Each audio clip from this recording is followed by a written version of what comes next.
Fala, e aí, tudo bem com você? Hoje nós vamos falar sobre as 5 competências do Enem. Quais são os critérios que os corretores utilizam para avaliar a sua redação? Se você tem ainda dúvidas sobre como eles avaliam e quais são os critérios da sua avaliação, prossiga nesse vídeo que eu vou destrinchar todas.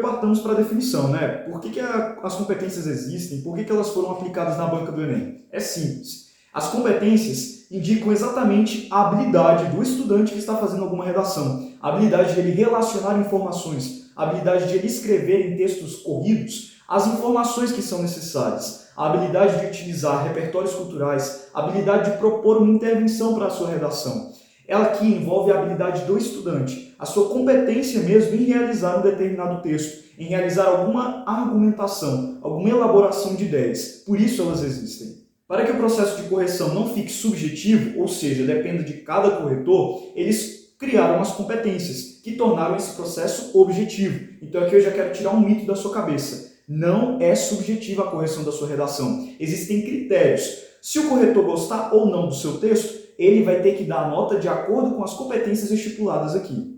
Para que você saiba como ele vai avaliar de fato o seu texto, a gente tem que conhecer muito bem, cada uma dessas competências. Então agora eu vou falar sobre cada uma delas. Competência número 1 do Enem, o que ela avalia? As regras e as convenções gramaticais. Então ela vai avaliar o quê? Questão de conjunção, se você utilizou a estruturação do período da forma correta, se utilizou ponto, se utilizou vírgula, ou seja, a pontuação, se fez a acentuação correta das palavras, se utilizou a grafia correta, no caso a ortografia, se conseguiu separar as sílabas de maneira adequada, se conseguiu intercalar os períodos de uma forma coerente e coesa. Esses são os critérios de avaliação da competência número 1. É isso que você tem que se desenvolver. Se você tem algum problema em ortografia, em acentuação, em pontuação, essa é a hora de você se dedicar para isso, porque a competência número 1 vai avaliar exatamente isso. Já a competência número 2, ela vai avaliar se o participante compreendeu exatamente o que foi proposto para ele. Se ele sabe, coisa básica, se ele sabe o que é uma redação, se ele sabe o que é um texto dissertativo argumentativo, que é o modelo apresentado pela proposta do Enem, se ele sabe como estruturar os parágrafos, se possui parágrafo de introdução, 2 de argumentação ou 3, dependendo do método do estudante, e se possui uma conclusão, se ele consegue associar o tema da redação de maneira integral, ou seja, ele não tangencia ou pega apenas uma parte da que foi elaborada, da que foi apresentada, se ele consegue adquirir repertórios culturais e ver no repertório que ele possui em si mesmo, na sua mente, se ele consegue relacionar de maneira adequada, utilizar repertórios não desconexos com o tema, mas utilizar repertórios que sejam completamente relacionados a ele. É isso que a competência número 2 avalia. Ela avalia aquela, vamos dizer assim, a estrutura, de uma forma geral. Se o estudante compreende o que é uma redação e quais são as estruturas necessárias para realizar uma boa redação no Enem. Agora a competência 3, essa é a considerada pelos corretores a mais difícil de você conseguir nota máxima. Essa competência ela é responsável por analisar se você conseguiu relacionar todas as informações do seu texto. Com ela, o corretor vai avaliar se você conseguiu fazer um projeto de texto. Aí você me pergunta, Pedro, agora eu tenho que colocar um projeto de texto na minha redação? De forma alguma, não é isso que eu estou te dizendo. Eu quero que com as informações apresentadas no seu texto, o corretor ou aquele que está corrigindo a sua redação consiga perceber que você teve uma preparação anterior, que você conseguiu estipular anteriormente um repertório para a introdução, caso você goste de utilizar, e os repertórios para a argumentação, se você os já tinha pensado anteriormente, e o modo como você iria elaborar, por exemplo, a sua conclusão, que deve ser interventiva. Então ele analisa um macro, de acordo com a competência número 1, 2, 4 e 5, a competência número 3 vai reunir todas elas e ver no seu texto como que você articulou. Se você sabe mesmo pegar aquele tema e abordar sobre ele de uma forma coerente e coesa. Agora a competência 4, ela avalia o quê? Os operadores argumentativos, ou seja, os conectivos, aqueles tão aclamados conectivos. Portanto, por conseguinte, entretanto, porém, todos esses que você vê a sua professora de redação falando: vai, cara, coloca na sua redação, vai, bota aí.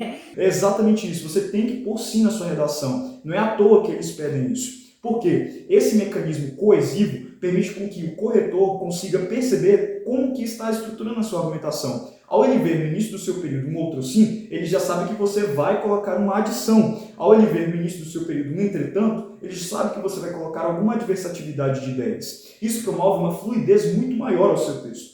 Por isso, a competência número 4 avalia o uso desses conectivos. Se você os utilizou no número suficiente de necessários, utilizou a quantidade suficiente, se você os utilizou de forma adequada e se não houve repetições no seu texto.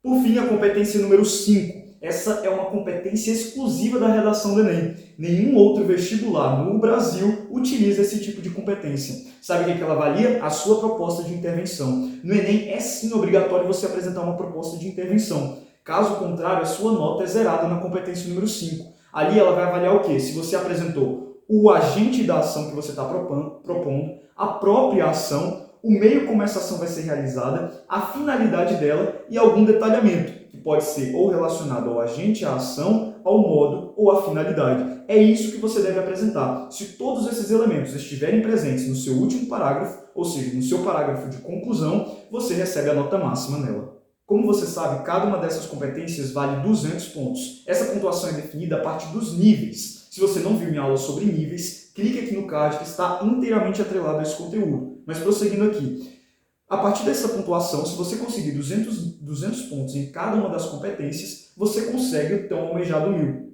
Espero que você tenha gostado dessa introdução básica às competências do Enem. Aqui no meu canal, só para você saber da programação, eu vou postar conteúdos todas as terças-feiras à noite, a partir das 8 horas. Aqui eu vou colocar exemplos de redações nota 1000, exemplos das minhas próprias redações que eu fiz, assuntos básicos sobre Enem, FUVEST, esses vestibulares que acontecem no Brasil e todo esse conteúdo para você, beleza? Se você gostou dessa aula, deixa aqui o seu like, comenta e também compartilha com aquela pessoa que precisa saber sobre as competências do Enem. Isso aqui é importantíssimo para que você consiga uma pontuação excelente na redação do Enem, beleza? Fique com Deus e até a próxima!